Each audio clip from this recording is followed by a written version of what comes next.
Hello, my friends, and welcome back. Thank you very much for being with me again today. As you know, there's a war that Russia conducts in Ukraine. It's called special operation, it's called invasion, it's called however you want. Nevertheless, Russian personnel, military personnel, and weapons are used over there. They are obviously use missiles, you use rockets, you use bullets, you use all kind of airplanes, and all these things are gone and not coming back.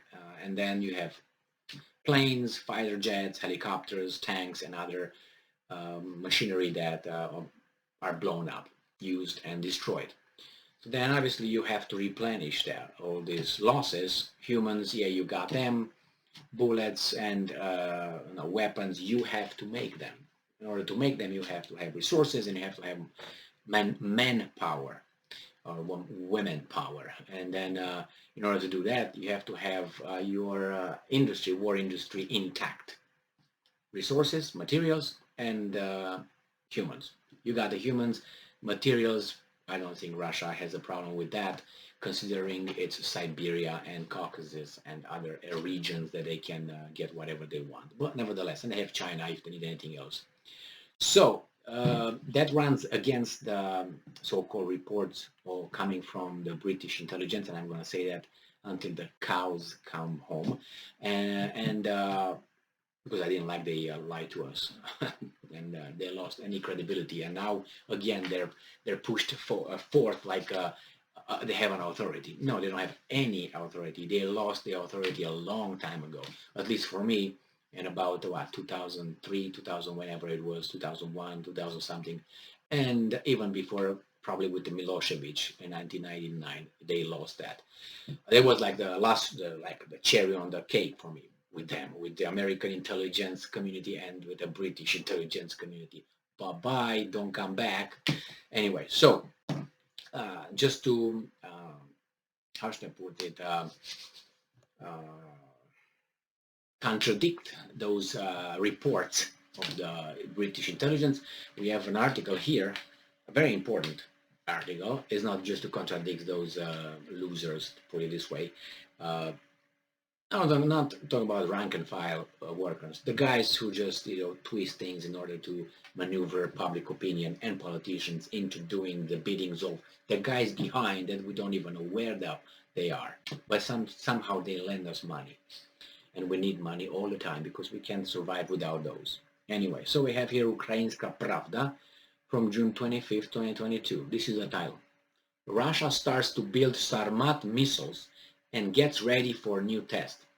So how can you start building it when you barely have the other ones, right? Remember, the intelligence community told us that the Russians almost went through all their missiles. I think it was in April, late April, because I made a calculation that by May they should be done. And then again, they did it at the end of May, and I said by mid-June at the latest should be done, and they're still shooting things. Today just use Iskander, Onyx, and other kind of and Caliber. Really? Maybe those were the last, but nevertheless, we're at the end of the month. What are you guys doing? Hello? Nevertheless, so these guys, supposedly they build more Sarmat missiles.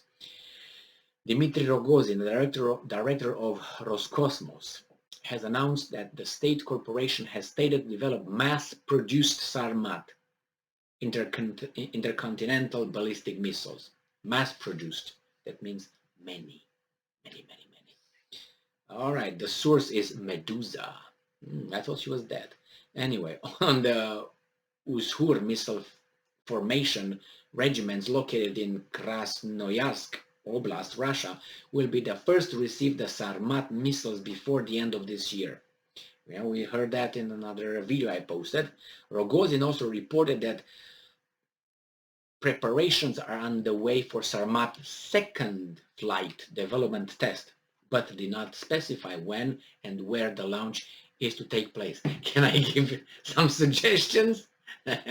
You know what I'm thinking? Yeah. A little bit closer to the border with Ukraine, and if you look a little bit, I don't know.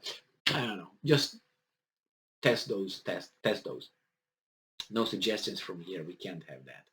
Anyways, so Russian President Vladimir Putin has claimed that the first Sarmat strategic missile systems will go on combat duty by the end of 2022.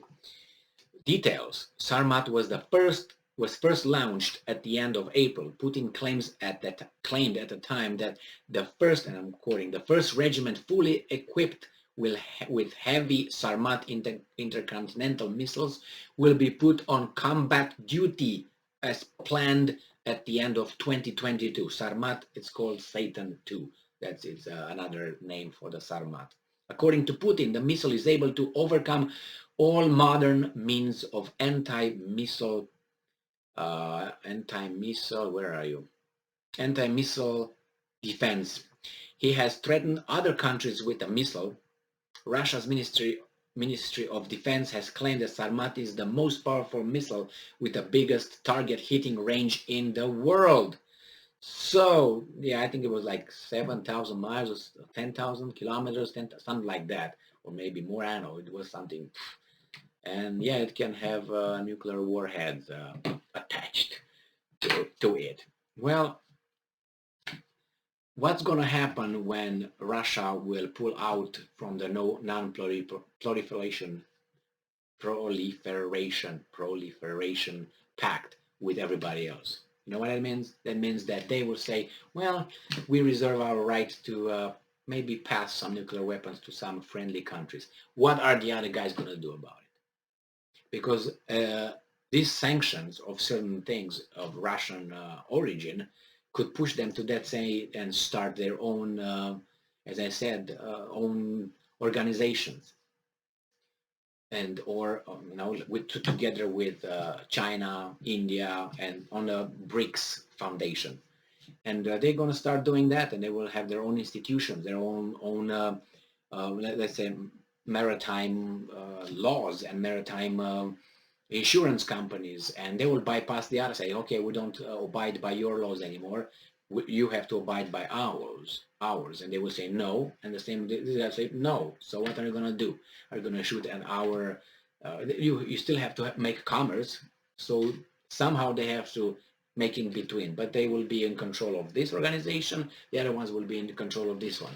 So if they push with this BS of arming countries, the Russians can do many things, and this is one. Say, okay, we pull out. We pull out from the treaty of proliferation, nuclear arms proliferation, and we're done. Because, for instance, there are certain countries that are not signatories of that. I'm not going to name the obvious one who has a lot of nuclear weapons, more than Great Britain, by the way. But zip it, otherwise you get in trouble. You know who those guys are, right? I can't give you the coordinates, but I'm just in the middle of the world. So there you have it. Thank you very much for being with me again today. Stay strong, stay smart, look for the truth, and be just.